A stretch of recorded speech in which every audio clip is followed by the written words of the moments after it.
சபாநாயகரோட நடவடிக்கை தவறு. ஏன்னா நான் ஒரு ஆளுநரா இருக்கிறதுனால ஆளுநர் போவோம், உரைய வாசிப்போம், முடிச்ச உடனேயே ஆளுநரை அங்க தெலுங்கானால முதலமைச்சர், சபாநாயகர் மற்றும் மேல் சபை தலைவர் கொண்டு கூட்டிட்டு போற மாதிரியே வெளியே கொண்டு அவங்க கார்ல ஏத்துறது வரைக்கும் வருவாங்க. இங்க சபாநாயகர் தான் கூட்டிட்டு வருவார். அதனால சரி, அவர் அவரோட உரை தமிழாக்கத்தை வாசித்தார். அது வரைக்கும் கவர்னர் பொறுமையா இருந்தார். முடிச்ச உடனே தேசிய கீதம் பாடியிருக்க வேண்டும். அதற்கப்புறம் சபாநாயகர் சில கருத்துக்களை சொல்லியிருக்க கூடாது. அது மிக மிக மிக தவறு என்பது எனது கருத்து. ஆளுநர் உரை முடிச்ச உடனேயே அதுல தேசிய கீதம் பாடுவதுதான் முறை.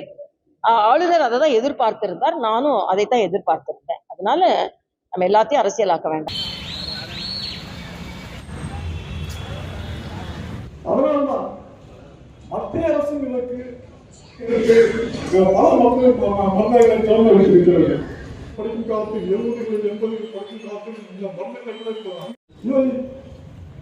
இவ்வாறு அதிகமானால் மனதில் எடுத்துக்கொண்டு தான் நம்ம மத்திய அரசாங்கம் இதன் விலையை குறைத்து இது இன்றிருந்தால் அவன் என்ன பாதிப்பான் என்று நான் நினைக்கிறேன். ஆதங்கம் பாரதி தன் ஆதங்கத்தை காட்டினான். நான் ஒரு உண்மையை சொல்கிறேன், மக்களுக்கும் சிறப்பான மருத்துவ வசதி கிடைக்க வேண்டும், சிறப்பான மருந்துகள் கிடைக்க வேண்டும் என்றுதான் நாங்கள் எண்ணுகிறோம்.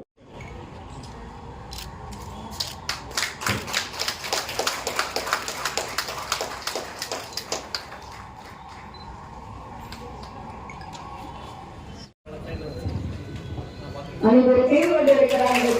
ஏனென்றால் நீங்கள் சீட்டோடு உட்கார்ந்து இருப்பதுதான், ஆரோக்கியமாக உட்கார்ந்துதான் அவர்களுக்கான ஒரு சேவையாக அவர்கள் எல்லாம் எடுத்துக் கொண்டிருக்கிறார்கள் என்று சொல்லி நீங்கள் எல்லோருமே ஆரோக்கியமாக இருக்க வேண்டும்.